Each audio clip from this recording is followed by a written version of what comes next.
Good morning, everybody. How are you? Can everyone see my screens okay and hear my voice all right?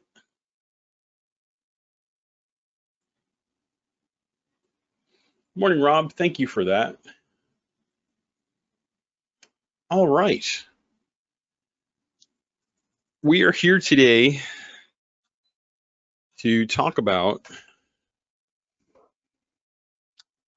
strange stuff, admittedly strange stuff, where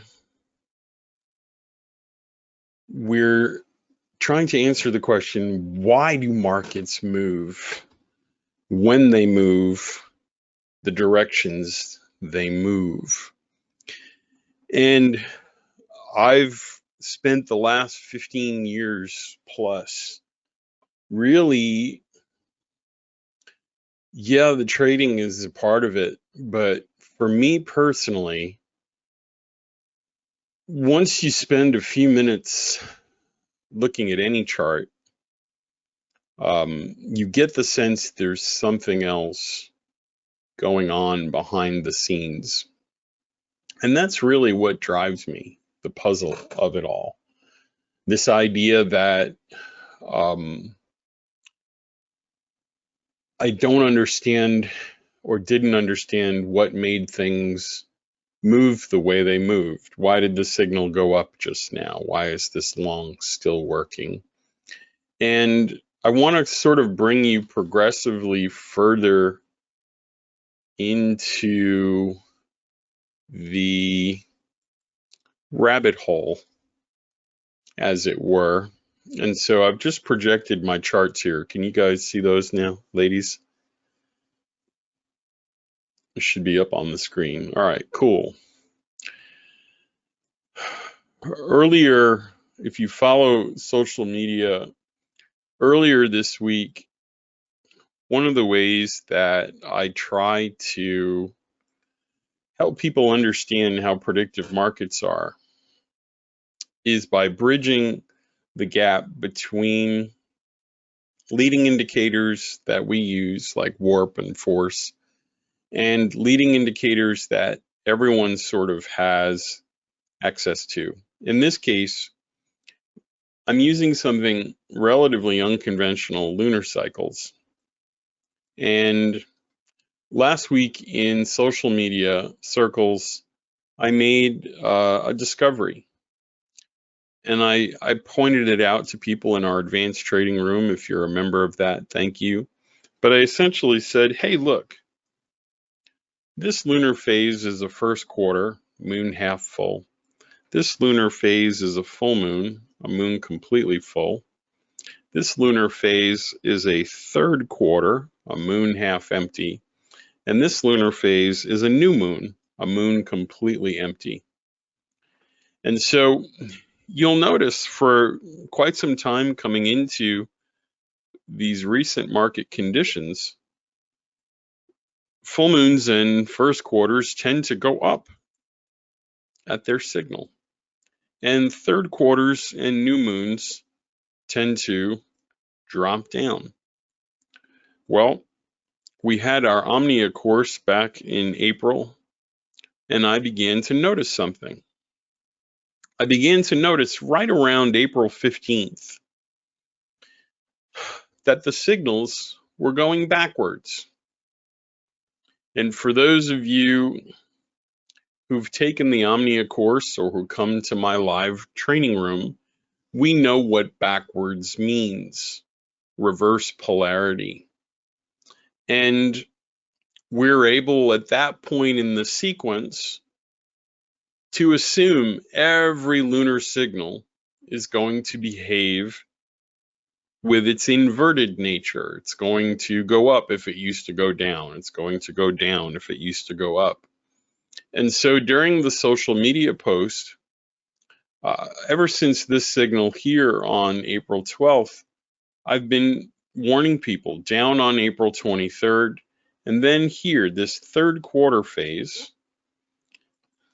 was one of our best calls, up on May 2nd, and then up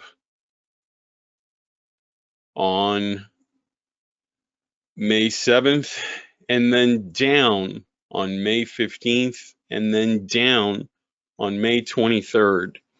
And so earlier last week, let's see if they still have it up.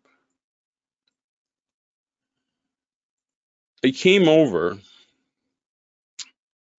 to these pages.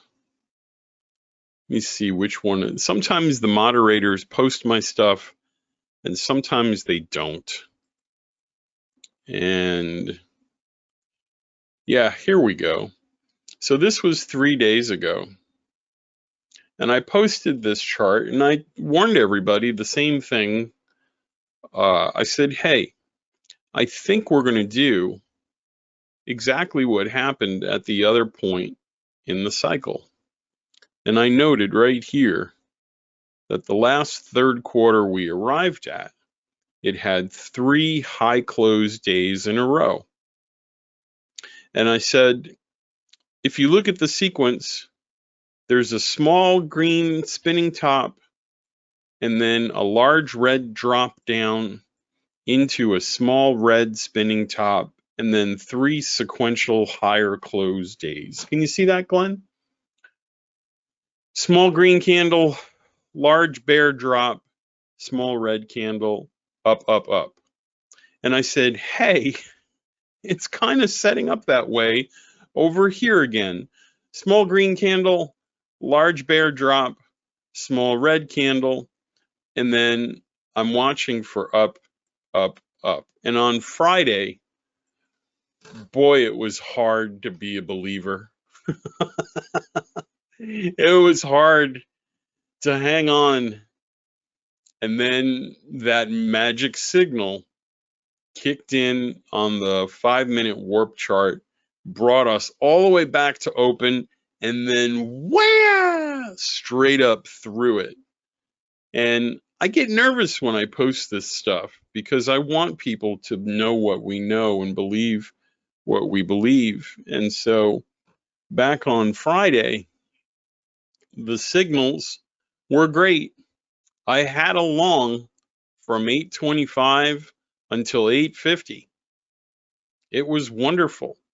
And then this signal here brought me below the moving average, and the warp signals were not looking very bullish. 1 o'clock, we saw the surge, and then at 2:45, I've now just been holding since Friday and trailing, and now I'm waiting for us to get to the open, and quite honestly, just trailing under this moving average as we climb higher and higher. But what's bananas about this is if we sort of trace the candles, here's the first of the 3. And now, Glenn, here's the second of the 3 forming. What's going on here? Why does this have any bearing whatsoever on the largest stock market in the world? How can we apply the size of the moon in the sky to anything meaningful in markets? I'll direct us to Bitcoin. Now, Bitcoin, if you understand it, I would love for you to explain it to me. What is blockchain? How does it work? What does it represent? I'm still not sure, and I am a fairly intelligent person, maybe not the brightest bulb in the box. I do know that it's completely synthetic, meaning it's not physical in any meaningful way. It's made up. Some people say it's fake. It's a Ponzi scheme. All I know is that I can't go to the supermarket and buy a box of it. I can't order a physical, tangible thing that I can touch online. 2020, 2020. I also know this. This is what Bitcoin looks like when you apply lunar signals to it. James, Nick, does this look weird to you? Tim, Lorne, Mark, good morning, by the way. Preet. This looks weird to me.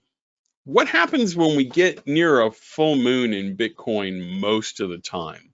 What happens when we get near a new moon in Bitcoin most of the time? Boy, it sure looks a lot like this other market that we were monitoring. In fact, if we go back and look at lots of the signals, it sure feels like there's something spooky going on here. Is this thing on? Did you guys know this is what happens on Bitcoin? We can make it easier to see and track if we eliminate the first and third phase, or the first and third quarter. Now it's a little easier to see. Would you agree?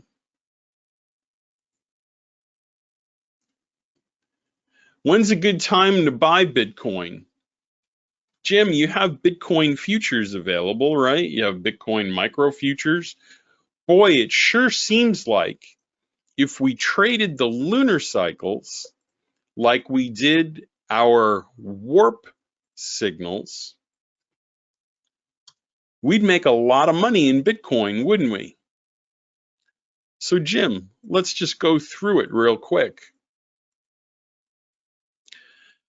Crossover trade, puncture trade, long from here to here, long from here to here, long from here to here, long from here to here, puncture trade, long from here to here, long from here to here, stop.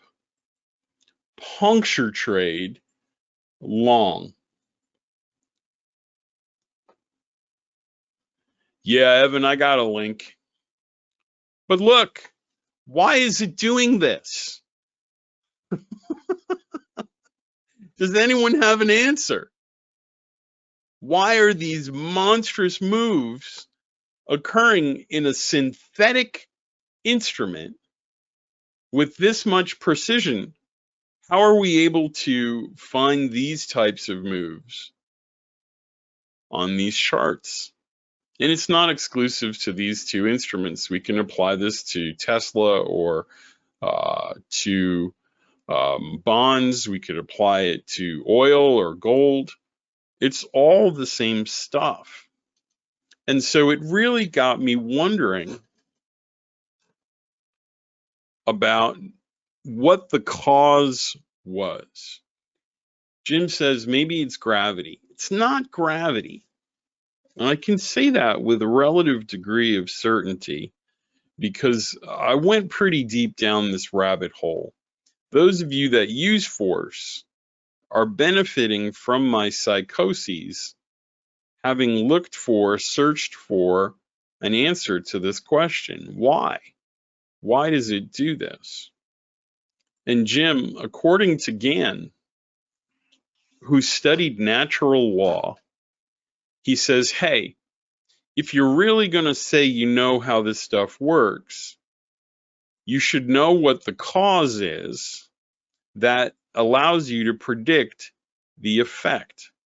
He says this is all cause and effect, action, reaction, Newtonian physics.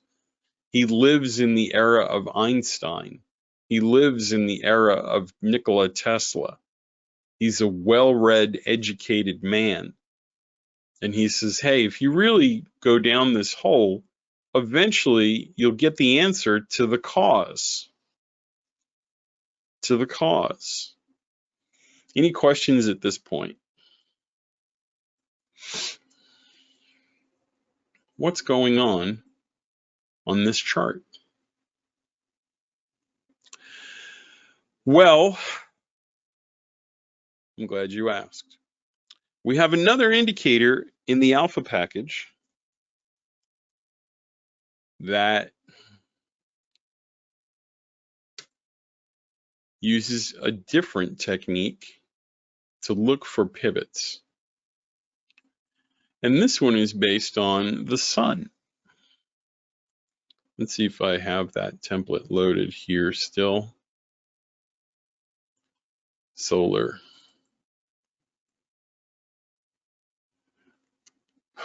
And here's where we get some answers to that question. What if I told you these signals are based on the number of spots on the surface of the sun? What? The moon, let's see if I can use an example here. I'll use my power cord. So the moon is a reflector of energy. It's inert. There's nothing inside of it that's useful. And so if you think of this like a mirror, when the moon is fully exposed, Alan, it's reflecting 100% of the energy from what? The sun. And so when the moon is half full, Alan, it's reflecting half of that energy. And when it's completely empty, no energy. What happens when you unplug your phone and you let it sit there? What happens when you unplug your phone and you let it sit there? It starts to die. It starts to decay. So on my desk, I have a wireless phone charger. How many of you use a wireless phone charger at home? Right? It uses something known as inductive charging.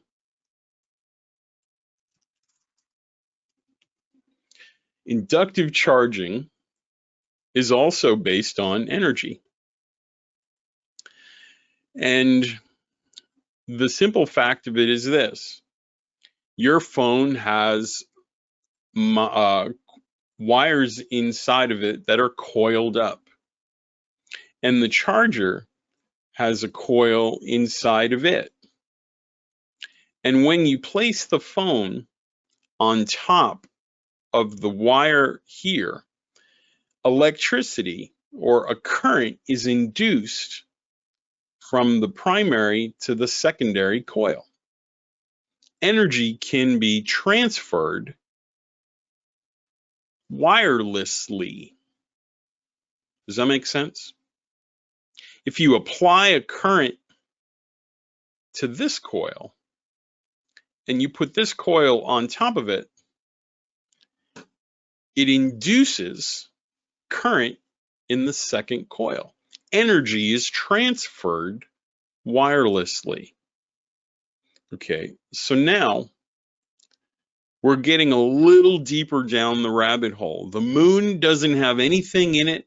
Gravity of the moon is constant. Well, not true, but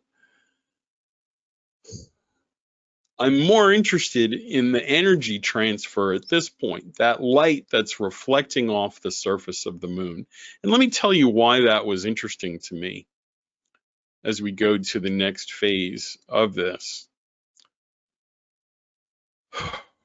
I'm watching at one point in my presentation a slide that I've been looking at for years. And around the same time, Michael, you'll see this is a lot easier than you think. Gann, as great as he was, I think he missed a lot of stuff, mostly because he didn't have access to the kinds of information that you and I will have access to this morning. Remember, he had a library, he had a pencil, no computers, no internet. At one point, though, I'm looking at this graph. I am an amateur extra ham radio operator. And in my office, I don't know if you can see this, there is a ham radio right here.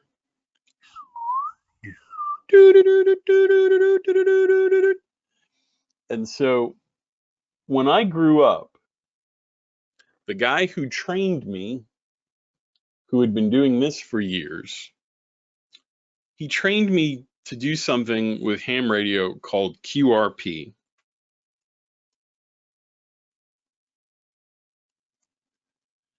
And QRP in ham radio language is low power. It's ultra low power, meaning I can take a little tiny radio and using no more than 5 watts, the same power in the handy talkies, the handheld radios that you see in stores, with no more than 5 watts, I can talk to people all over the world with Morse code. And so the thing is that is I rely on the activity of the sun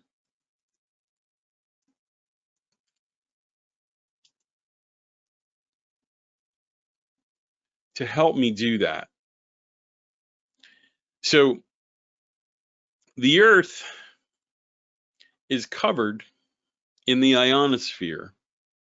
I'm going to move a little quickly here today. We can circle back on stuff. But in essence, the reason we're not killed by cosmic radiation, where is my button to push? Oh, here we go. Is because the Earth is covered in an ionosphere.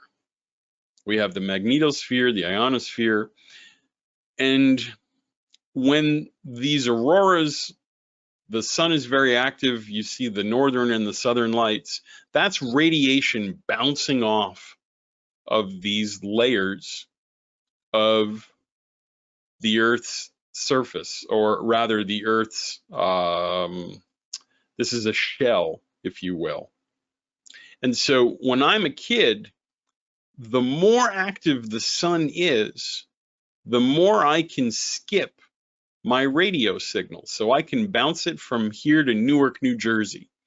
And if the sun is really active and the ionosphere is really energized, I can go all the way around the world to maybe Sydney, Australia, or Germany, or Italy, New Zealand. I have a box of cards, in fact, in the next room, postcards that ham radio guys send each other when they make a contact.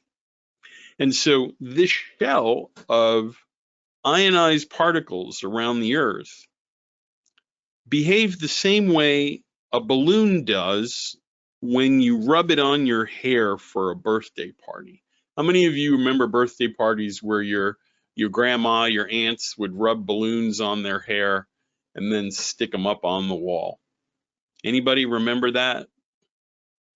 You could take a balloon, you could rub it on your hair, and that's what your aunts and uncles did while they were drinking Michelob Lights, getting ready for your birthday. Maybe not your birthday, but definitely my birthday. Who's ever done that before? Anybody? You guys are in full-on listen mode. Okay. So what happens? What happens is this. Yeah, back when I had hair, for sure. So what's happening is this. When I was a kid, there was a website that would tell you what the activity of the sun was. It all comes back to the sun. And so let's take a look at this diagram. Here's the Earth. That's a bad Earth. Let's undo that. Here's the Earth. And here's the Earth's ionosphere. Well, the sun has these eruptions from its spots. They're like solar volcanoes. And the sun is spinning, and we're spinning around the sun. And every now and then, it's pointing right at us, like what happened recently with the northern southern lights. And Tim, what happens is this. When it hits the Earth's ionosphere, we get those northern lights. It energizes when those energetic particles, microwave radiation, X-ray radiation, and energized particles hit us. We see those particles interacting with the Earth's atmosphere, and we get the northern and southern lights. These colors, Jesus with the ads, enough people with the ads. These colors that you see are the particles interacting with our Earth's ionosphere. And so if you can imagine, that's like the sun rubbing its balloon on our planet. It's creating a charge in that thin shell. Does that make sense? When the particles come around our planet, they're creating a charge on that shell. The Earth becomes like a balloon that we can stick on the wall then. It creates an electric charge. The electric charge density increases in our planet. How many people are still with me right now? The fun fact is that the sun is not a million candle power light bulb. It's not on the same wattage all the time. It's got more spots and fewer spots, and more spots and fewer spots, and more spots and fewer spots. So the electric charge around our planet, that ability of our planet to stick to the wall like a balloon, that charge is increasing, increasing, increasing, decreasing, decreasing, decreasing. Increasing, increasing, increasing, decreasing, decreasing, decreasing. Inhale, exhale. There's a pulsation to it. There's a vibratory nature to this energy density. Remember that line in the movie Back to the Future where George says, "You are my density. I mean, my destiny." So hear me out. Think of the sun like a wireless charger for your phone. And your phone's over here. And the sun is going, more radiation, more radiation, more radiation, less radiation, less radiation, less radiation. Charge, charge, charge. Die, die, die. When people start to look at this closer, we then start to get some answers. Valerie Hunt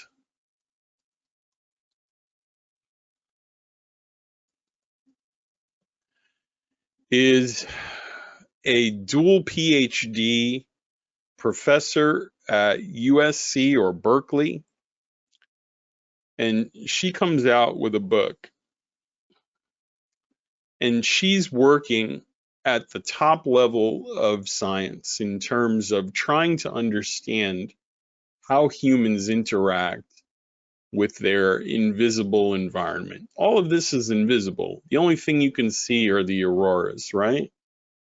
So Nick, she does a study and she puts her study participants in a room.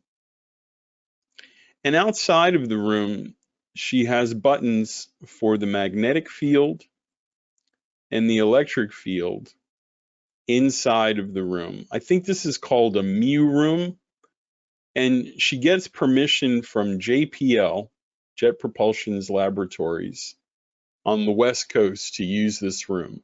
They've built it to study the effects of magnetic and electric fields on astronauts, right? We're going to send them out past our protective shell. What's the effect? Well, she finds something very interesting. And these studies are not only repeatable, they're coming to the forefront of science right now. What she does is she asks them to do one of three things.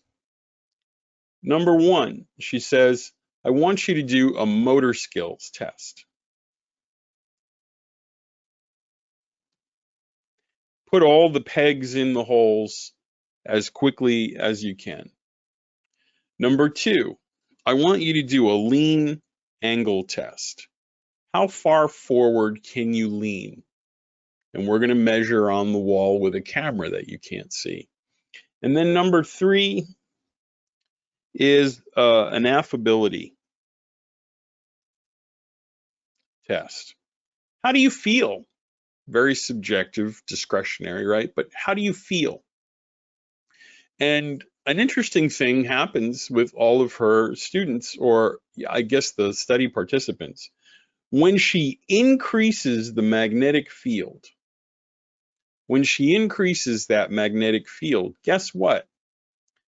The people who are doing the motor skills test, they finish the tasks faster with more efficacy. It's like they got a shot in the arm of B12. When she asks them how far to lean forward can you, before, if they were leaning this far, they've leaned even farther when the magnetic field is increased. And then affability, they say, hey, I went from feeling okay to having a higher state of consciousness. I feel great. What did you guys do out there? I feel wonderful.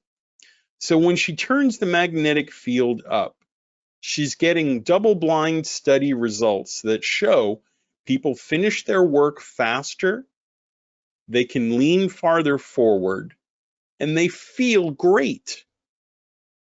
Well, when she turns the other one off, they can't complete the test, they can barely stand up, and some of them start to cry. They feel horrible. And it begins to validate what we're seeing over here. When the magnetic field, when this energy hits us and it's charging these particles around us, it's in essence, Nick, increasing the magnetic field around us. How many of you are tracking so far? How many of you are on par with what I'm saying so far? She's able to demonstrate in a tiny room what's potentially happening planetarily out here. Okay. Now, they also duplicate this in another study.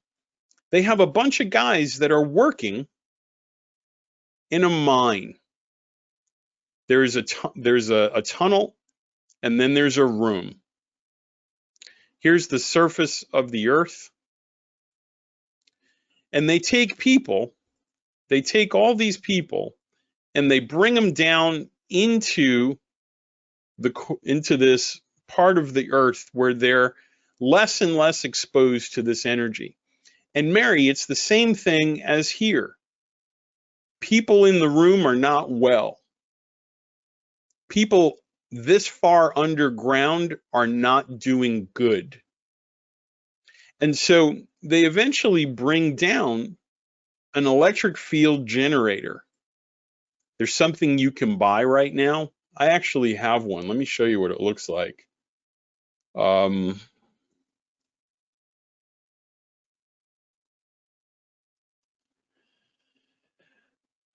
What does it look like? I can't find it. I can't remember the name of it. Electric field generator for your room.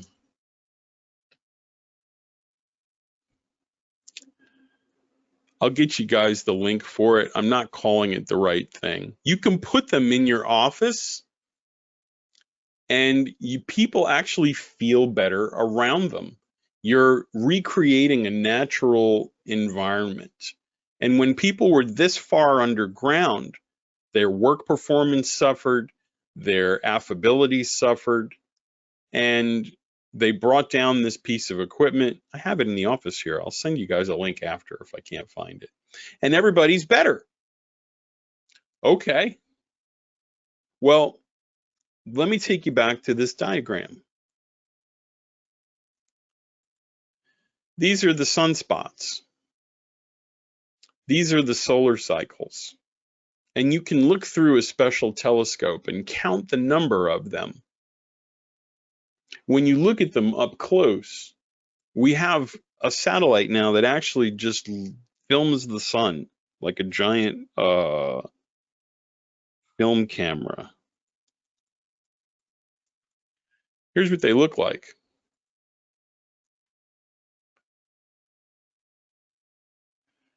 They are tremendous coronal mass ejections. They hurtle tremendous amounts of ionized particles and radiation towards whatever the sun is pointing at. And sometimes there's a lot of them and really big ones, powerful ones. And sometimes the sun is quiet and there's only a couple of them. And so we know more than we ever have before what's coming from these sunspots. And they've been tracking these for a really long time. So imagine now we stick with our image of a wireless charger. That energy is coming from the surface of the planet. We know when it's getting tossed off the surface of the sun, rather. We know when that energy is being tossed off the surface of the sun and how it's getting here more than we ever knew before. It looks like the eye of Sauron from Lord of the Rings. Well, here's a fun fact where things start to get weird. If you track the depressions and recessions in the US, I'm just gonna, you see these gray lines right here? I'm just going to, for some of these, I'm gonna show you where the depressions and recessions intersect the sunspot cycle.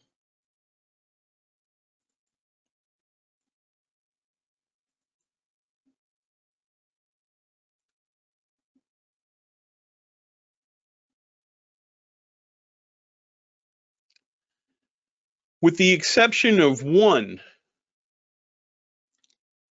Tim, would you say that the recession occurs at the peak of a sunspot cycle, in the middle of a sunspot cycle, at the bottom of a sunspot cycle, or there's no discernible pattern? Which one of those four conclusions might we arrive at? The recession occurs at the top, in the middle, at the bottom, or no discernible pattern? Yeah, the top. Okay. Now, we're going to come back and talk about this chimichanga in a second, because there's something very interesting about these. Okay. This is the thing that I'm getting us all together here before. All right. So I then have an epiphany about 4 or 5 years ago. And I run up to this very same office chair and I started writing something else down. And I've showed this to many of you. What about human behavior excluding economic performance?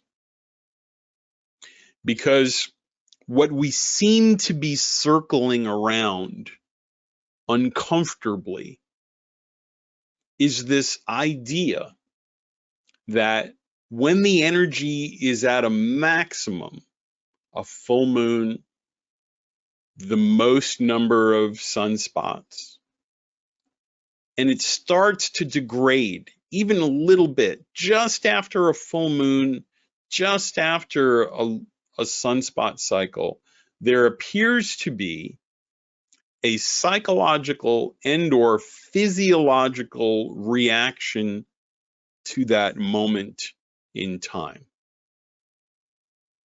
right?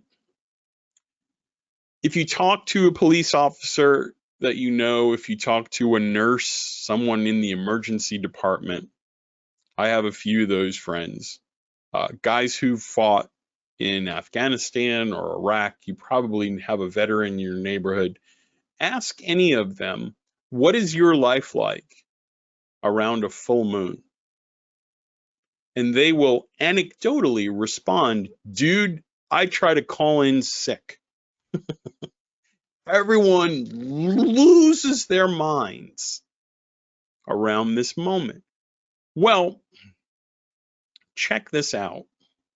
And again, this is all publicly available data, right?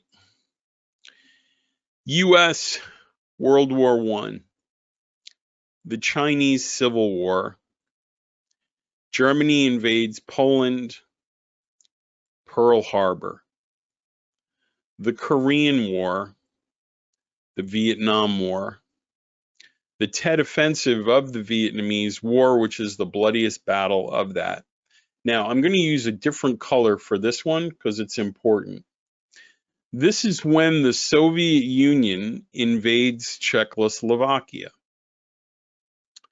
This is when the Soviet Union invades Afghanistan. And this is when Russia invades Crimea. All three times in recent history that Russia or the former Soviet Union has gone into a country, rolled into it, and said, now listen up, das Vidanya, are at the tops of a solar high.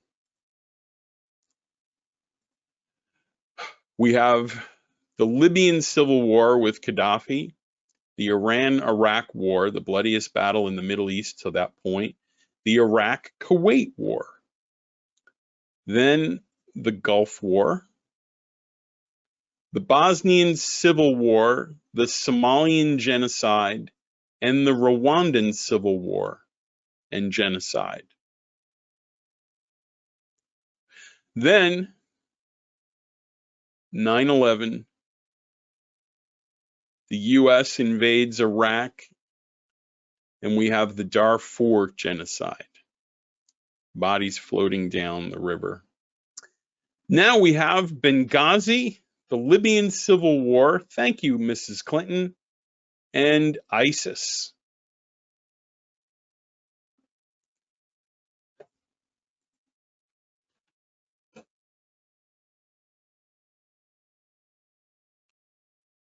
What do you guys think so far? It's a little weird, right? This is a little weird, Michael. You're freaking me out. You freaked me out. Now watch, because it doesn't end there.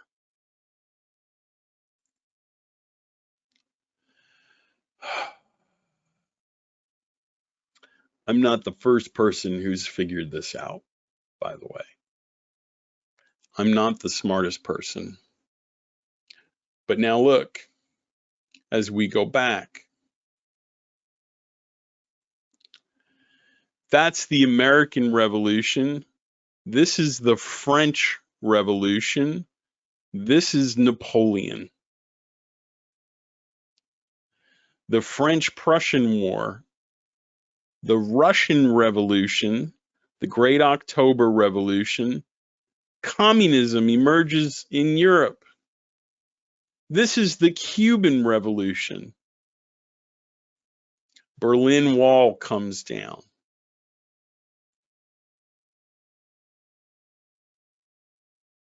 What's happening here? There appears to be an energy cycle related to mass psychology and physiology. We're behaving like one organism in unison with one another. And again, I don't care what you believe. You can leave here and go, but stay with me because there are some important implications. And I don't know that I've figured everything out. I've got something, though, that I think proves what I'm telling you that I'm going to show you in a moment. Stay tuned. We can now begin to treat these. Watch this.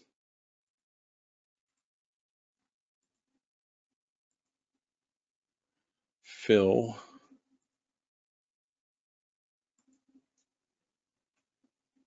I want to fill this. Forgive me. I'll try it. What if we said that these are the new moons, but on a decades-long scale, Nick? What if these are the blue dots on a warp chart? What if these are the red dots on a daily cycle marker chart with the lunar signals? And now, Gig, what if these are the bi-signals, the white dots?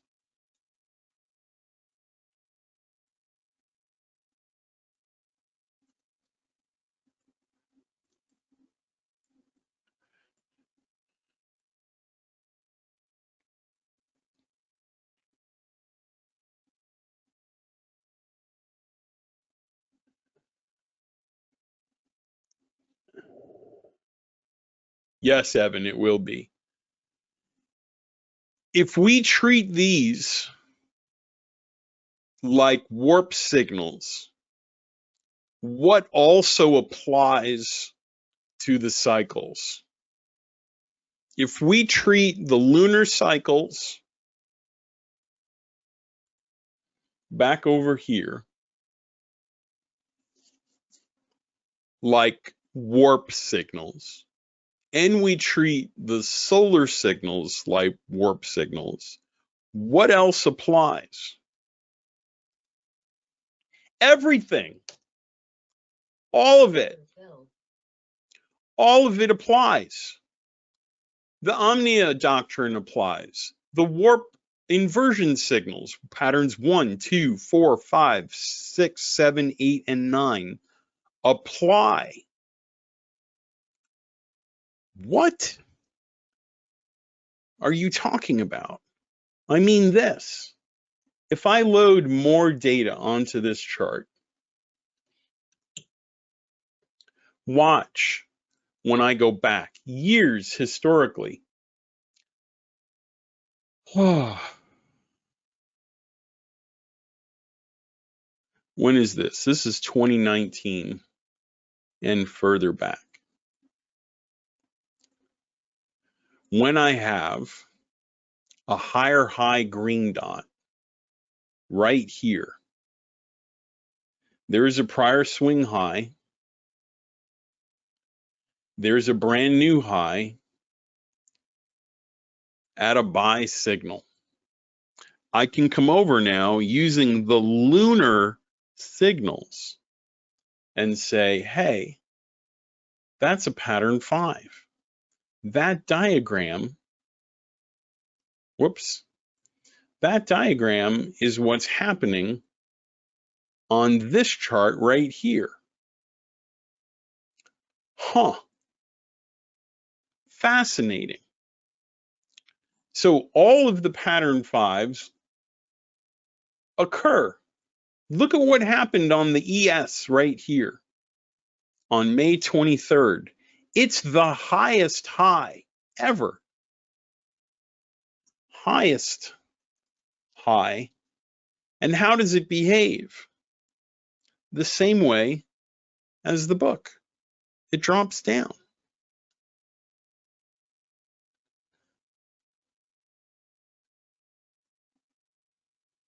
So everything we know about predictive time signals for the first 14 years applies to everything that's an energy cycle as well, because the energy cycles are predictive. I know that there's a new moon coming in 3 days and 7 hours on June 6th at 5 p.m. I know this.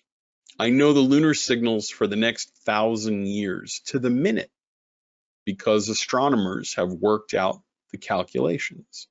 I know when the next solar cycles are coming and when the estimated max and min cycles are because of astronomy. It's a well-oiled machine. Okay, so I want you to keep that in mind as we get into the next few phases of this journey here together. A few years ago, the science went even deeper down the rabbit hole. We had no proof other than Valerie Hunt's experiments that people could sense the magnetic field. And then they started to do a study. And they said, hey, we're going to take volunteers and put them in a room.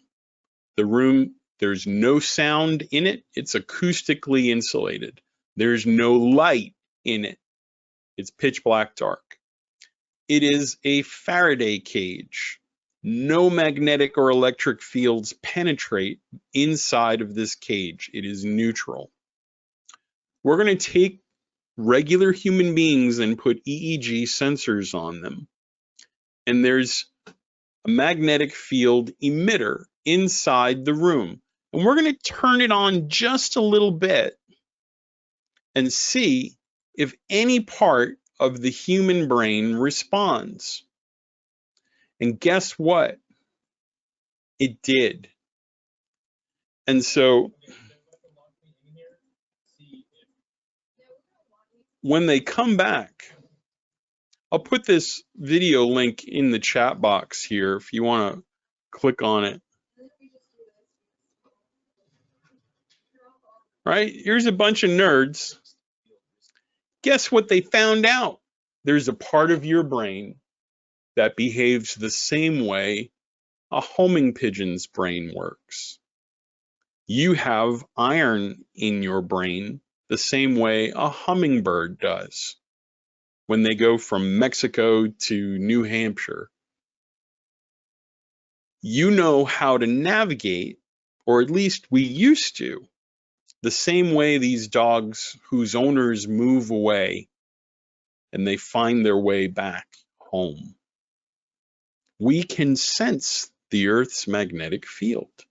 The science bears it out now. So we're finally catching up to GAN. We're finally catching up to things that ancient cultures knew about ourselves. How did they know when to plant certain crops? How did they know when the rivers were going to rise and bring all of those nutrients onto the deltas, right? Ancient cultures understood the importance of these energy cycles. They were tuned into them. Someone told me once at a church I went to, people didn't used to have televisions. They sat on their roofs at night and watched the stars. When it was too hot to sleep inside, they slept on the roof and watched the stars. Not that the stars are astrologically important. I don't know that I believe, in an Aries versus a Taurus. But this seems to bear out that something is going on here. All right, so what I notice about this graph is that every now and then, when the sun gets quiet, the cycle flips or inverts. You notice, Mary, how most of these cycles are pretty big? They're up around 150 or more spots. And then when it gets quiet, like this guy right here, the cycle flips. It inverts like a pattern 5 or a pattern 4. And I couldn't understand why this was happening, but I knew that it did happen. And so by the time I figured it out, I was able to make a prediction. So here we come into the 2008 recession. And what I'm noticing is that this cycle is under 125. It's a baby one. It's a little one. And where does the recession recur? Right here. What do they call this recession? Anybody remember? This is when we started our company, by the way. Fun fact. You ever want to start a company, you should start it. They call it the Great Recession. The Great Recession. The biggest ones occur on the inversions. Pattern 5s and pattern 4s are the biggest moves. They're the ones Ron loves to trade. How many of you trade pattern 4s and 5s and love them because of how volatile they are? Quick show of hands. Let me take some water here in a sip. How many of you love 4s and 5s? All right, a whole bunch of you were like, yep. When the cycle isn't strong enough to get everybody excited, it goes 180 degrees more into a cycle low. I see this before the next official recession occurs, and I make a video. Many of you have watched this video. If not, I'll put a link to it, and I'll show you where we're at presently.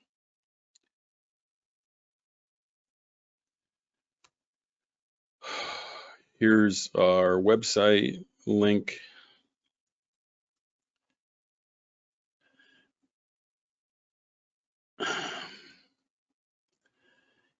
Back here, I make a video before the market crash. I call it Biden FDR and the 08 crash pattern. I make a post on my Facebook page. I can show it to you if you want to scroll back that far. And I warn my friends and family members. This is when everything was good. This was before COVID. Everyone was excited, felt great. And I said, hey, you'll see in the video what I wrote. I'll give you the link right here. I told people, don't buy a new house. Don't buy a new car. Pay off whatever bills you have open. Pay off your credit cards now. Get second shifts at your job. Get a night job. Keep a little extra food around the house. All this stuff is written down and documented. I don't have to make it up or hide what I really said. And I told our customers, get out now.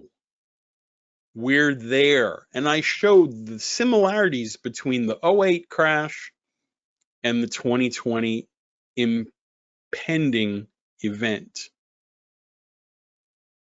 Understanding what we had learned over here, knowing what we were coming into for a solar cycle. And if you do a search of recessions by year, there was one in 2008, 2009, and then nothing until 2020. And there's been nothing since. Who's with me so far? Everybody still good? Anyone lost completely, let me know.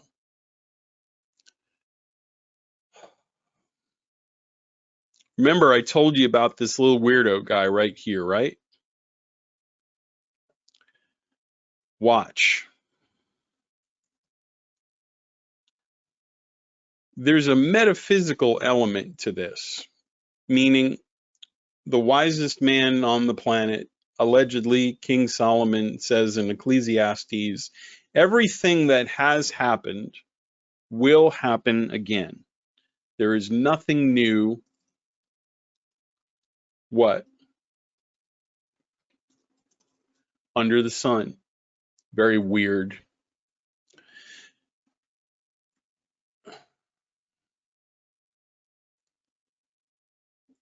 What has been will be again. There is nothing new under the sun. Nothing new under the sun. Nothing new under the sun. Then you have Mark Twain.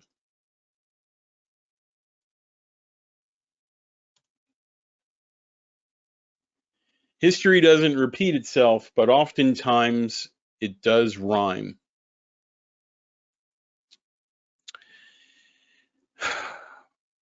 In this solar cycle, I want you to see what happened.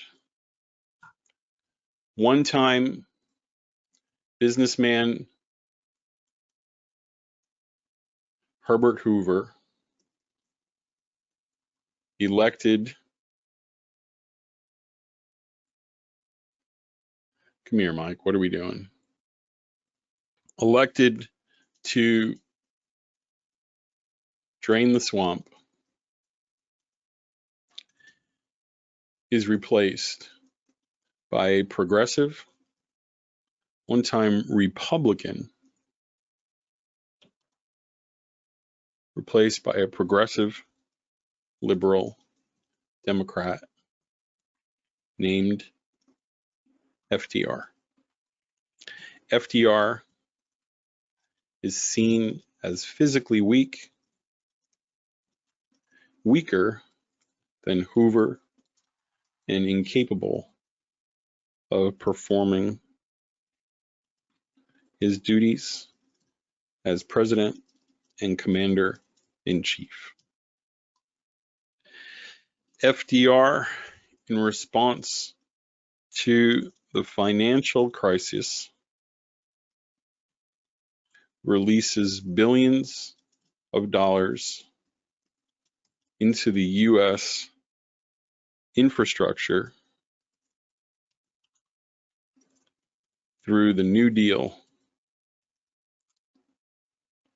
legislation for the billions of dollars injected keep people off the streets and working, but cause decades long inflation. A war begins in Europe that Americans want no part in and call Europe's war. FDR laments that the U.S. is not involved in the earliest stages of the war, and I'm going to put question marks here and come back to that. Now,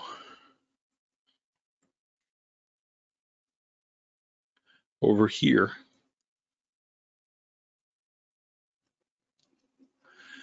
we'll call this solar cycle A. We'll call this solar cycle B. One-time businessman president Donald Trump, elected to drain the swamp, is replaced by a progressive liberal Democrat named Joseph Biden. Biden is seen as physically weaker than Trump and incapable of performing his duties as president and commander-in-chief. Biden, in response to the financial crisis, releases billions of dollars into the U.S. infrastructure through the Green New Deal legislation. The billions of dollars injected keep people off the streets and working, but cause decades-long inflation. A war begins in Europe that Americans want no part in and call Europe's war. Biden laments that the U.S. is not involved in the earliest stages of the war. How am I doing so far? Anybody weirded out a little bit? Because if you go to see who he's comparing himself to, type Biden FTR into Google.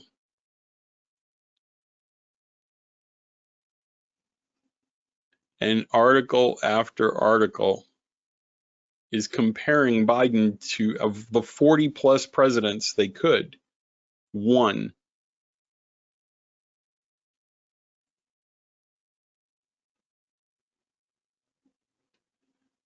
I'm going down the list.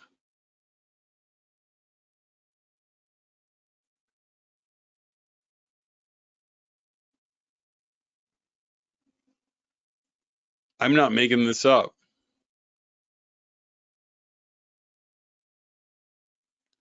Who are they comparing this man to? FDR. Now, before we continue into the next phase,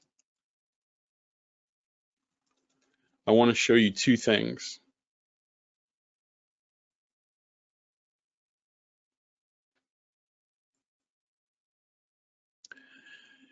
NASA understands or estimates the cycle high to be July 2025. We can calculate based on what the numbers presently are, how we're getting closer to what, Tim? We're getting closer to the apex. Okay, so let me take a screenshot of this. And let's make some notes. Because now we're in the science side of things and we're not in the trading side of things. We know that this is where stuff starts to get a little squirrely, right? Remember this one? So if you look on your warp chart and you see an upcoming blue dot, if you look on your lunar chart and you see an upcoming new moon or third quarter, it is the same as what I'm showing you here today. There's a cell signal coming. Also, we are experiencing solar activity that we haven't seen in a century.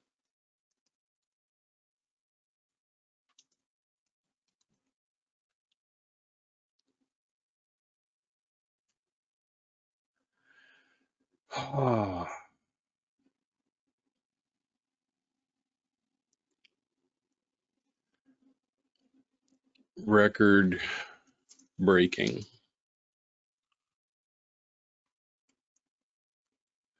On May 2024, the sun emitted an X-class flare, 8.7, the largest of the cycle and the strongest ever recorded. Did you hear that? I'm not trying to scare people. Record number of sunspots. Has not produced this many spots in a single month since 2002. If this was a volcano and we were, what's the name of that city that was engulfed in ashes and preserved everybody's bodies? I can't remember in my head right now. It was in Italy, Pompeii. We're looking at the volcano in Pompeii and going, looks kind of weird, right? Did you feel that? Feels like something big is coming. This is sort of a Pompeii moment for our sun. That's what we're driving into right now. Have you ever been driving on the highway and you see a storm coming up ahead and you can actually see a sheet of rain falling? Clear sky, curtain of rain.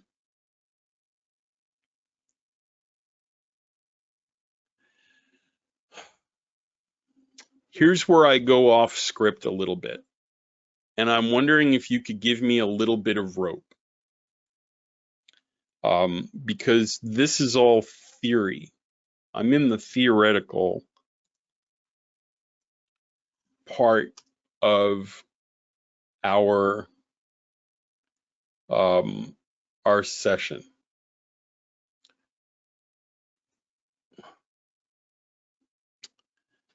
If I know that this is happening,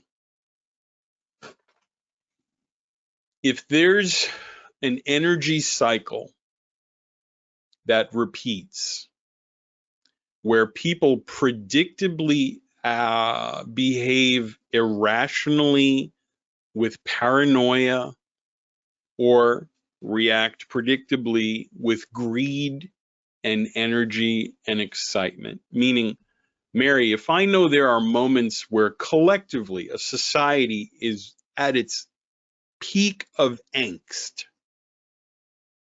right? Fear. And I know when that fear has subsided and now people are in a relaxed state, ready to dig in, ready to buy a new home, build a new home, start a new business, get a new job. Who might benefit the most from that knowledge that we're never taught, right? This is never taught. They don't show lunar cycles on Bitcoin news sites. People would make fortunes.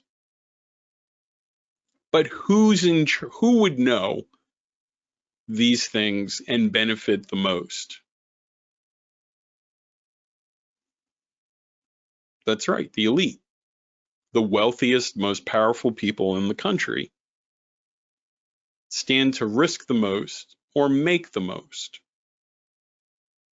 Okay. What's one of the most powerful industries in the United States? Where does most of our budget go to? What do you guys think? Military, arms, Army, Navy, Air Force, Coast Guard, Marines. Fun fact, Javelin missiles cost $100,000 each.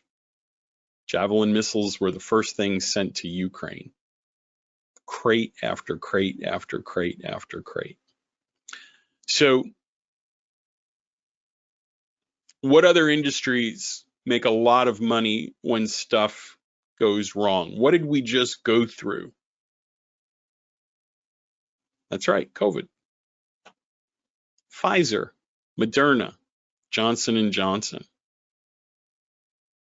Record profits, billions and billions of dollars. So we have this conglomerate of concentrated wealth in the hands of people, corporations who benefit when the world is either sick and dying or on fire killing each other.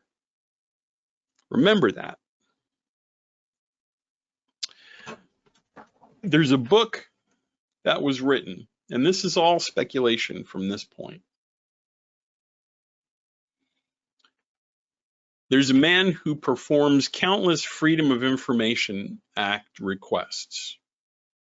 And he wants to know, he wants to get to the bottom of Pearl Harbor because it seemed strange to him Those of you that lived like I did through 9/11, I was in New York when it happened. I grew up there.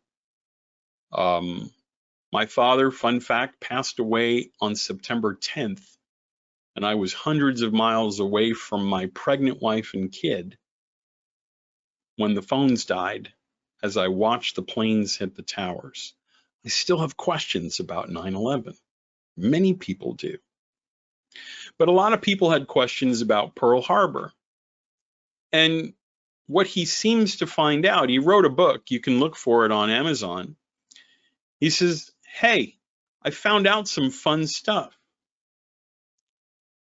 We had decrypted the Japanese cipher the same way the Allies had decrypted the German cipher with the Enigma machine. We knew the codes. Number two, all 50 plus listening stations in the Pacific were actively intercepting all Japanese communications. He goes on to write that the admirals in Hawaii were not given any of the intelligence. He says that, in fact, the leader of the US Pacific Fleet was specifically ordered not to search for the Japanese fleet in the Pacific that was coming. We knew who the spy in Honolulu was and intercepted all of the communications from them. FDR was also purported to have assembled a close group of people who put together something, I believe it was called the first blow doctrine. If he theorized, if Japan attacked the US first, it would enrage the American population, and as many as 2,000 people could die, but it may save as many as a $250,000 soldiers' lives or more than if we had to enter the war later, had Japan entrenched itself, had Germany entrenched itself even deeper. So the thought was, if they punch us first, we can get involved. But we're going to have to keep our hands here and let Mike Tyson punch us in the face.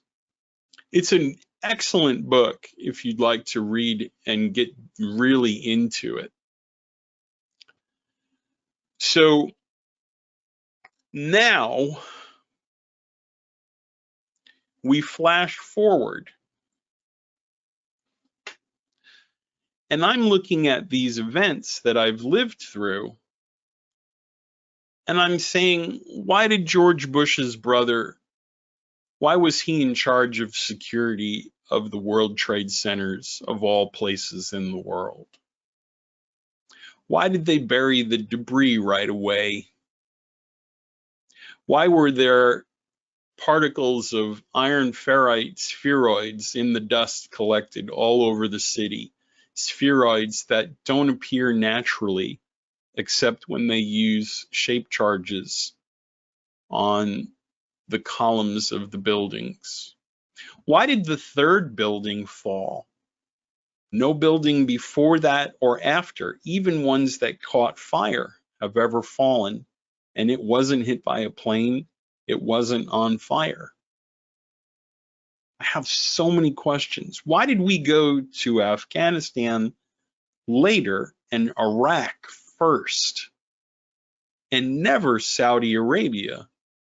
In fact, the Saudi Arabians who funded the attackers were given arms as recently as Donald Trump's administration, $35 billion arms deal to the Saudi Arabians. I had a lot of questions. It seems to me, here we'll put our tinfoil hats on now.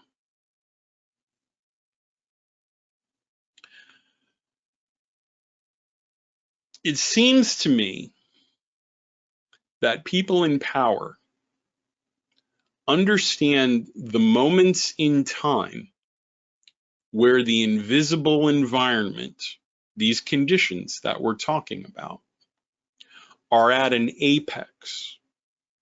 These moments in time where collectively a nation is as paranoid, as angry as it's going to be. It is a pressurized tank whose needle, ding, ding, ding, ding, ding, ding, ding, ding, ding, ding, is at maximum. And it seems to me that we serve an enemy up on a platter. We tell the people, these people are trying to kill us. If we don't kill them first, their ism is going to be all over the place. Fascism, Nazism, communism, socialism. That ism is right here, knocking on our doorstep. ISIS, if we're not careful, we don't know who's coming over that border, Mary. We got to kill ISIS. Why did we leave all that stuff in Afghanistan? Got to make new stuff.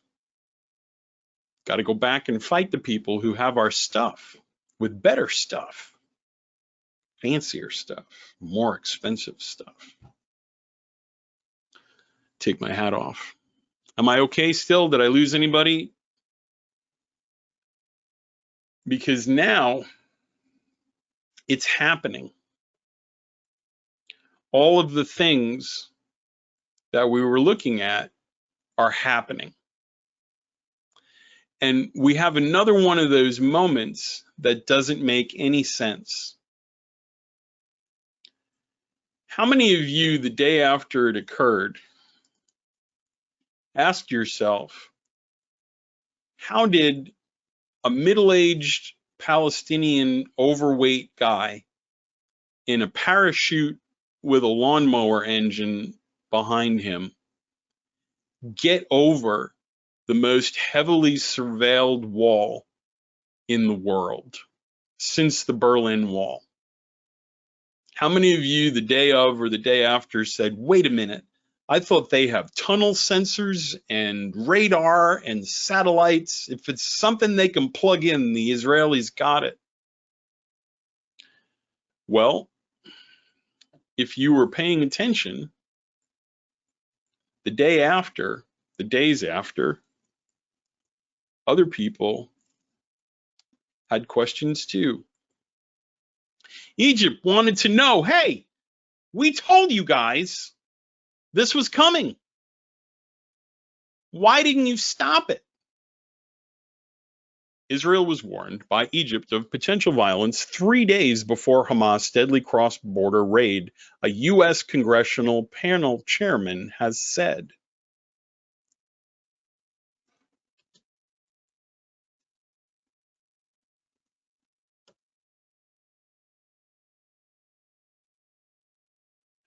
U.S. intelligence warned of the potential for violence days before Hamas attack. U.S. intelligence community produced at least 2 assessments based in part on intel provided by Israel, warning the Biden administration of an increased risk of Palestinian living in the weeks ahead of Saturday's seismic attack on southern Israel. For me, looking at this, hang on.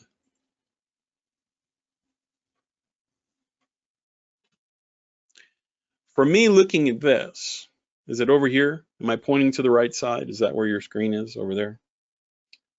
It feels a lot like a Pearl Harbor moment. Let them come. I don't know if this happened or not, but people have been seeing this happen at these peaks of energy for quite some time, all the way back to the American Revolution. Hey, this guy's going to take all of our gunpowder, and he's coming here to take all our Indians away and the corn and the delicious turkeys that they make. We should have a revolution. Revolution. Pearl Harbor, 9/11, Vietnam. Maybe this would be a good time. Let the attack occur. Netanyahu, older gentleman, politically losing clout. They're getting rid of him. He's trying to close down the Supreme Court over there. Kids are rising up. They're demonstrating. Maybe if what's happened in the past is happening now, let the attack come. But sir, they're coming. Let them come. I don't think it's going to be a big deal. And in response, they have utterly decapitated a thorn in their side. Let's use the word churn, right? In the churn of the moment, we can accomplish a lot of stuff that we can't when the whole thing isn't on fire. I'm not saying their response wasn't justified or any of these things. I'm just saying if there was any possibility that the attack was allowed to happen, which is a crazy thing to say,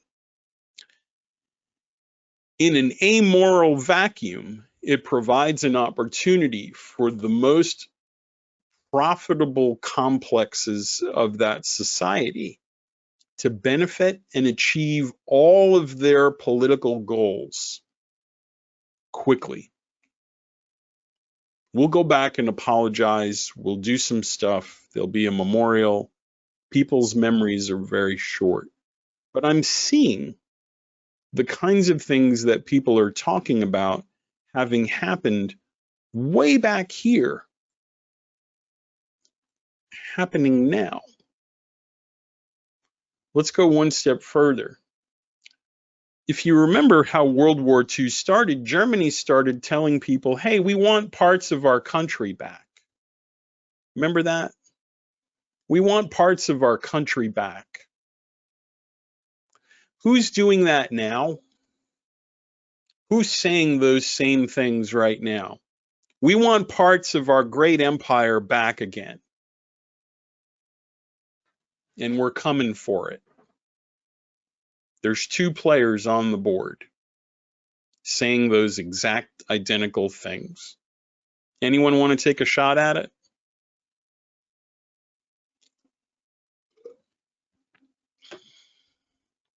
That's right. China and Russia. President Xi has said we will reunify with Taiwan. This is the last generation they can do it. Those of you that follow demographic scientist and political commentator Peter Zahan, he discusses how this is the last generation that China or Russia can field an army.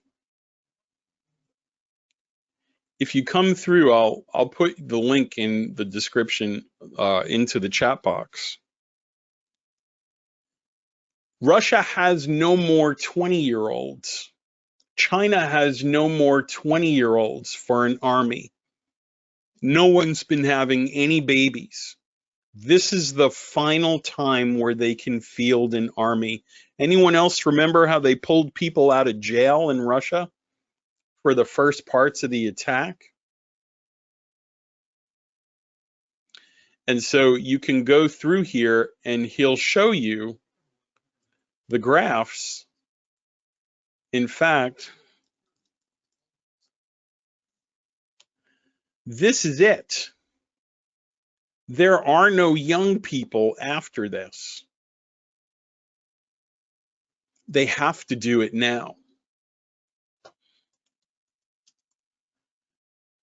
The US also knows that Russia has the same thing. And this is if they're telling the truth when they report such things.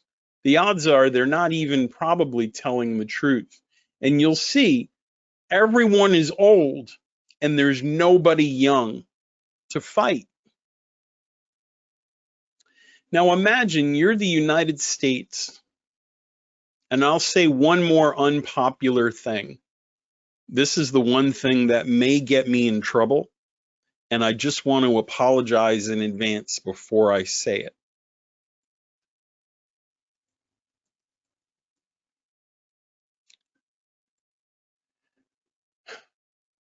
our demographics are healthy. We have tons and tons and tons of young people. Do you know where most of those people have come from in the last 15 to 20 years? US residents that lived here moved to the cities away from farms and had fewer and fewer children because children are expensive. Most of the people that filled out the bottom of our graph came over an unprotected border. My theory, and again, I don't want this to be political. I respect everyone's political opinion. My theory is that the people in power understood that this is happening. Our biggest rivals, the people we owe the most money to, are on the way out. The average age of a worker in China is 53. The cost of goods and value-added services has increased 50% in China. You know where it's least expensive now? Mexico. Mexico, the average worker is low 30s, high 20s, and they are now offering more and more value-added services. Chip manufacturing is going down there. Car manufacturing is going down there. They're one of our largest trade partners together with Canada. So if I see this coming and I'm in a position of power, and I know Americans aren't having babies, and my economic engine runs on consumption, people buying things, going to stores, buying food, buying a car, buying houses. It's not in my best interests to keep people out. Canada did the same thing. Most of the young people there are as a result of their immigration or lack of immigration reform. The spigot has been left wide open. All the lights were turned on in an empty house. And every administration, going back 4 administrations, had a chance to shut it all down. Every single one had a position of ultimate power, Senate and the House and the White House, and no one did. And I think this might be why. Because now, after this, the US, Canada, and Mexico, if you listen to Zahan, are entering a new golden age of industrialization and technology. We now have previously undiscovered piles of lithium, piles of cobalt. We are the largest exporter of energy in the world. Say that out loud. And we have enough oil for the next 100 years. Fun fact, we don't need it because most of the new energy development is now solar and wind. Texas, of all places, California, making record highs in energy generated by the cheapest alternative sources in history. We have 80% of the fertilizer to grow food. China imports 80% of its fertilizer and food and energy. We're coming into a golden age in US industrialization. Globalism is done. Nationalism is here. Canada, US, Mexico. Anything that used to come here on a boat is gone. If it comes on a truck or a train, partner up with that company. They're going to do well. So as Israel takes its largest thorn out of its side, what is the US doing to its thorns? Who are the people that are always keeping us from doing what we want? They're right here. And they're dying as a nation. Germany is gone. South Korea, gone. No kids. We've done a pretty good job with Russia. Here's our, I believe, new Germany. And we're coming into a moment where people are going to believe whatever they are told in this panicked, heightened state of anxiety. Do you see where I'm going with this? Where's the next recession likely to occur? Where's the next global conflict likely to occur? Where's the next 9/11 Hamas attack on US soil likely to occur? Where does the new FDR and his band of buddies potentially, where do they allow something to happen? Maybe with our thickest tinfoil hats on, even help them along in some way. What country had a giant weather balloon fly over the entire United States, causing panic and fear for a week? And we shot it out of the sky like the space shuttle Challenger. Who did the FBI just get up in front of Congress like Colin Powell did and scare the hell out of all of us about? See, the thing about these guys, I believe, is they're not that creative. And they're telling you before they do the thing what they're going to do. Critical US infrastructure. Well, what is that? Electricity, the grid, water plants.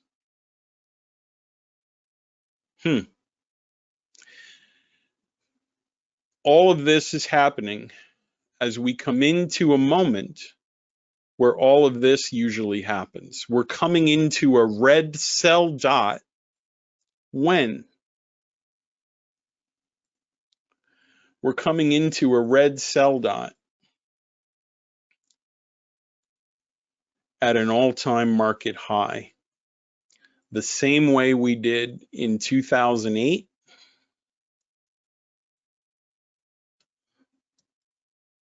and the same way we did in 2020. No one saw it coming. Everybody thought life was great. And now, if you are an Omnia person, what happened on the SPY weekly chart with the flux signal?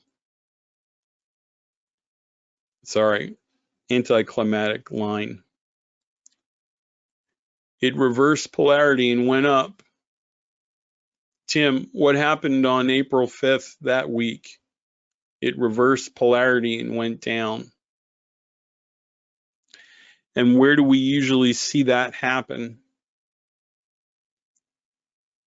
With our newfound Omnia information.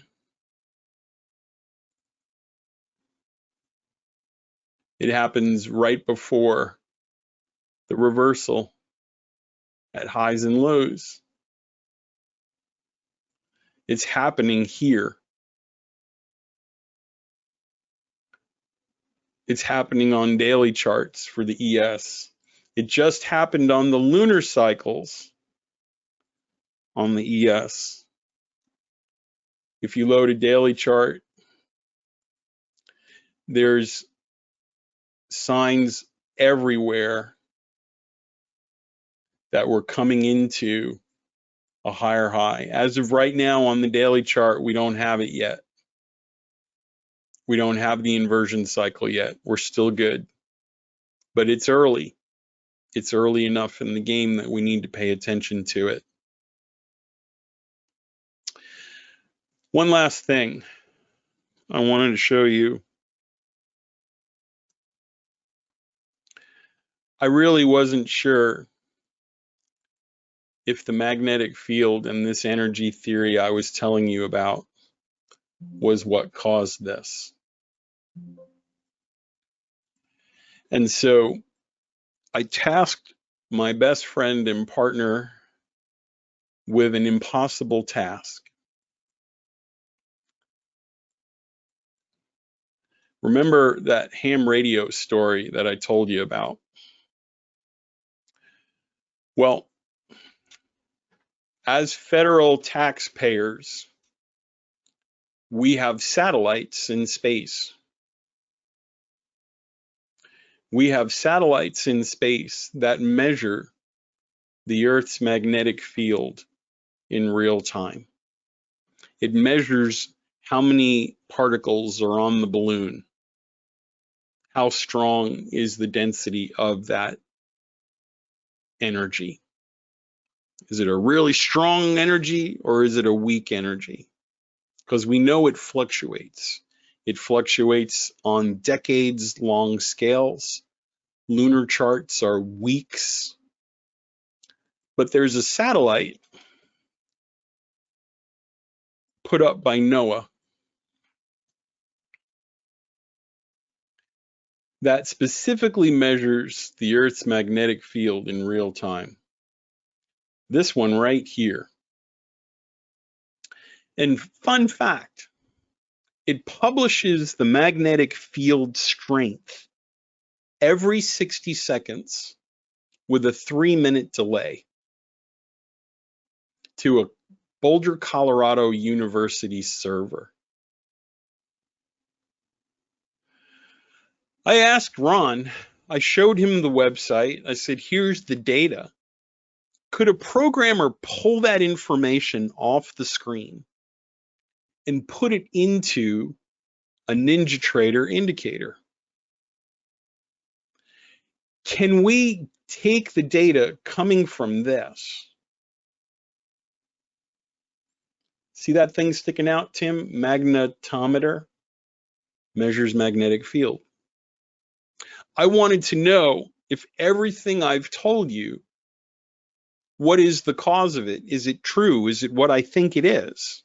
Is that the force that causes us to predictably feel paranoia or have a risk appetite? I want to conquer the world. Why did I buy that stock? What drives us to these extremes? And so on this website or on this indicator, I want you to see that there's a tool called TachEon Voyager. I haven't shared this with anybody. This is mine. This cost us somewhere north of $50,000 in programming fees. Ron actually worked with NASA administrators who are tasked with dealing with the public with this stuff. And they were like, what do you want this data for? And what I'm able to do, you'll see, I have 4 streams of information coming from this satellite with a 3-minute delay. Perpendicular field, electric field, the normal field, and the total field.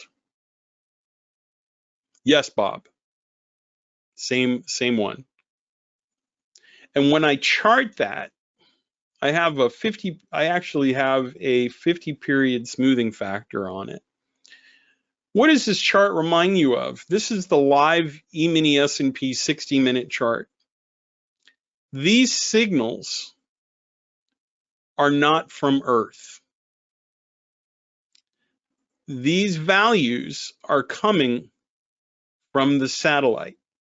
They're quite literally out of this world. And so I asked the programmer, hey, this looks a lot like our old program Flux, the Flux histograms. And Gig, remember, we used to put a green dot when there was a minimum on the histogram. We used to put a red dot when there was a maximum at the histogram. Only this is in real time. This is measuring the energy in real time, the balloon rubbing energy, the induction wireless charging energy in real time. Do you see what's happening here on a live 60-minute ES chart?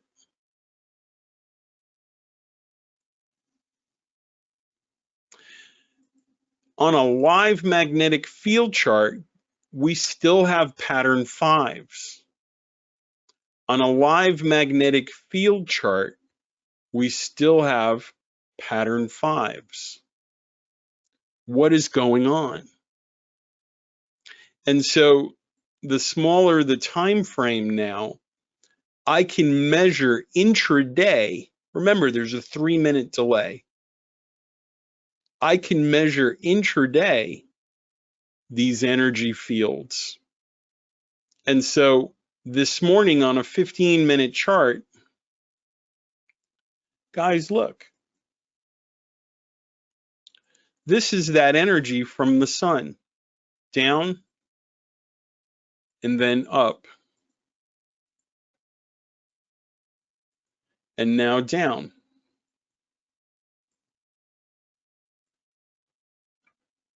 What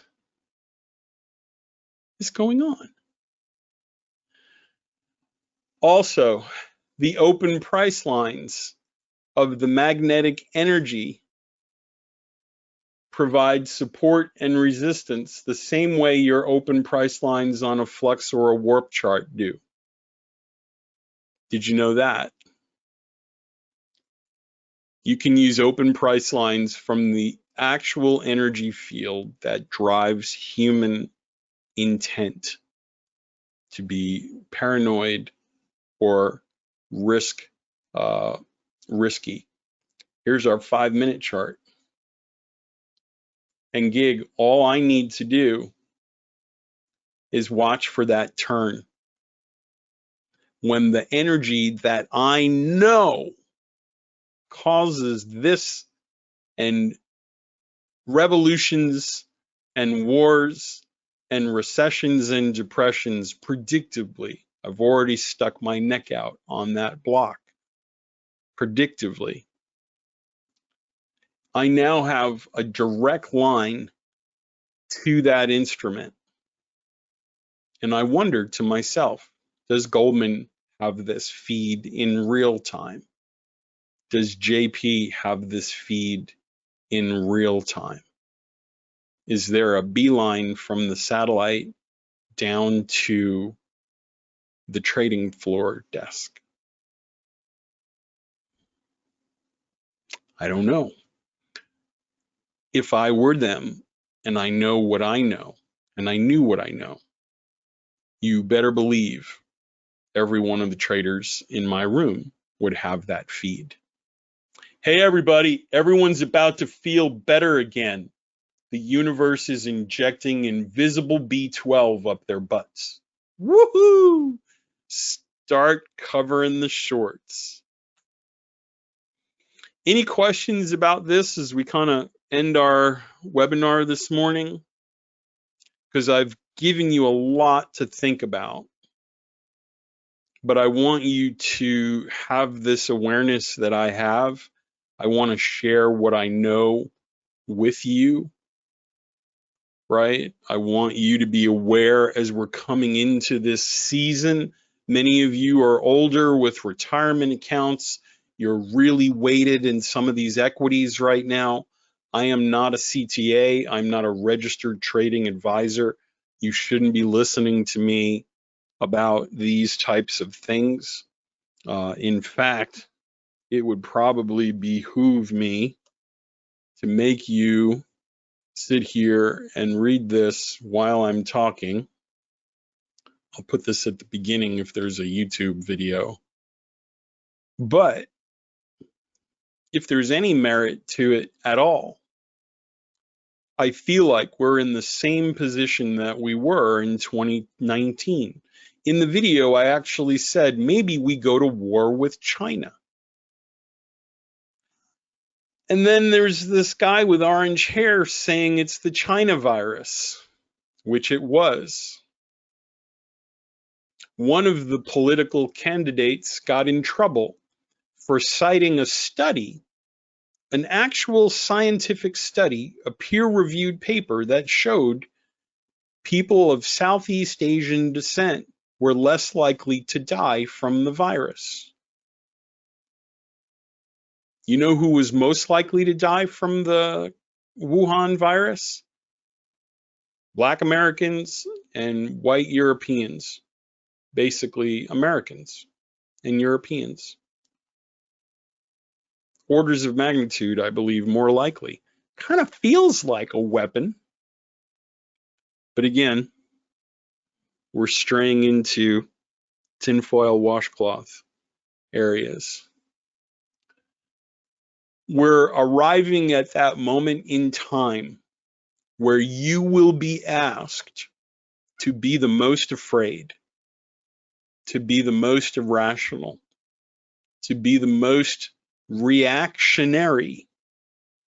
You will be, in my opinion, asked to believe the unbelievable.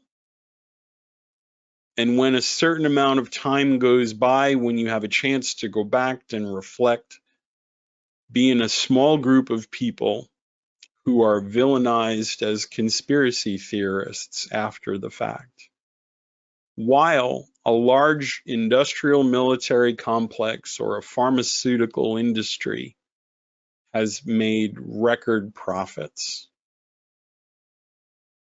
I think that's what we're driving into.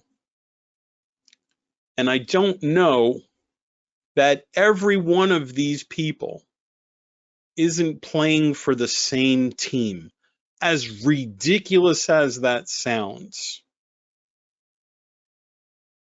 I want you to imagine for one moment, what if Biden and Trump were both professional wrestlers working for Vince McMahon in the WWF?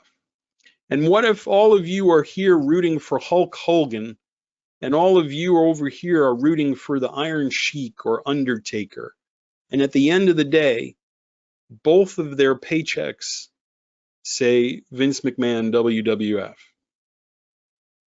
And what if all of this anger and all of the theater and all of the drama is well-timed, well-rehearsed, gladiator-like obfuscation when the American debt is $34 trillion, unpayable?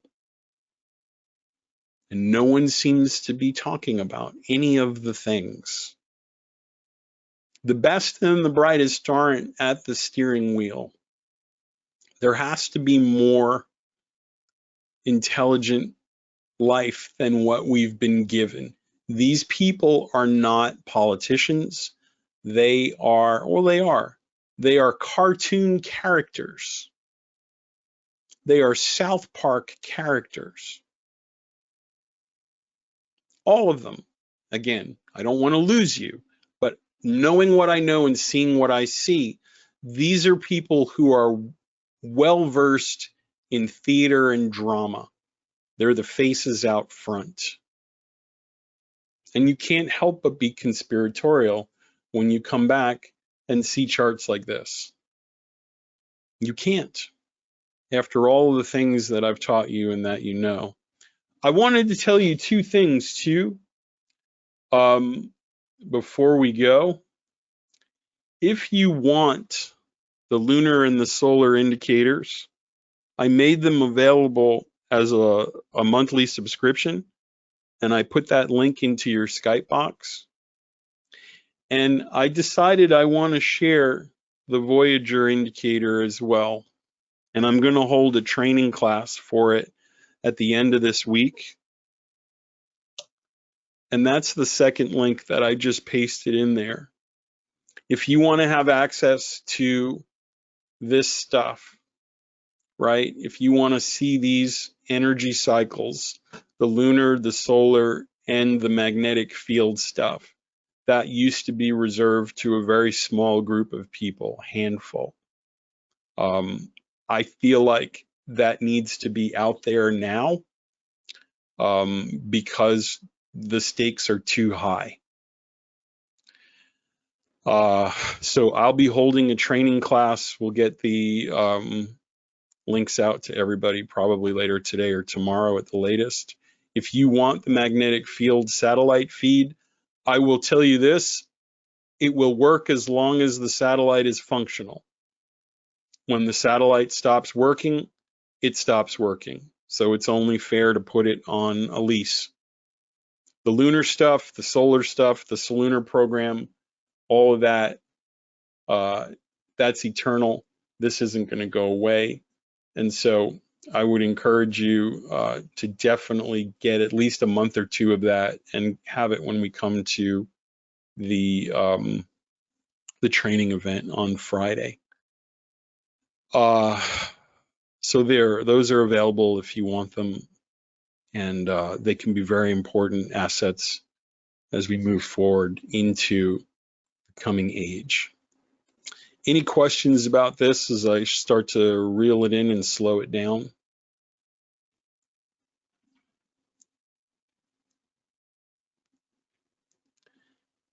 Yeah, Ninja, will it work on 7? No, because they changed the way the data transfers from the AWS server to the Ninja server.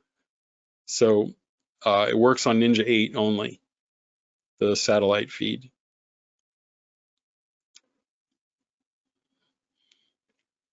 Any other questions?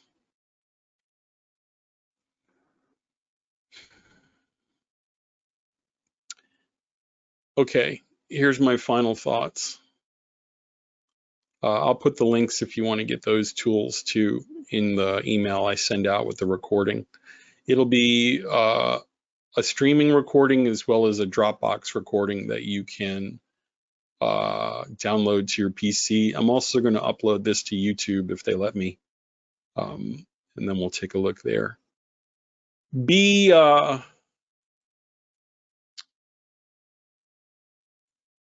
okay. Don't let these people freak you out.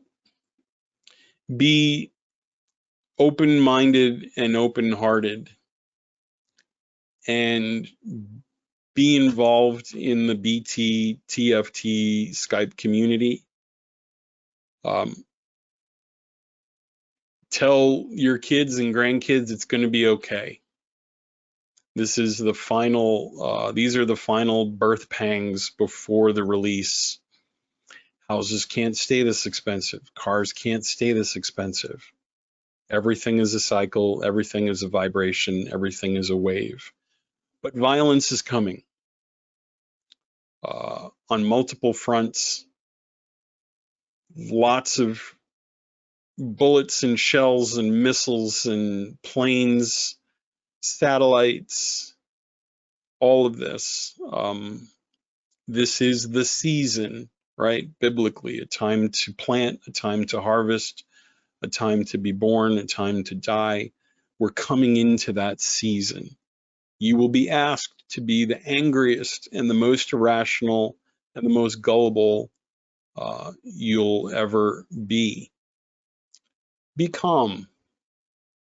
Have a plan, just like the trades that you take every day. Do your own research, of course. Remember, I'm just a knucklehead who studied this stuff for a little while. Come to your own conclusions. The tools are here. Everything I know about all of it, I've shared with you. There's no secret knowledge. The Voyager tool is out. I have nothing left to give you.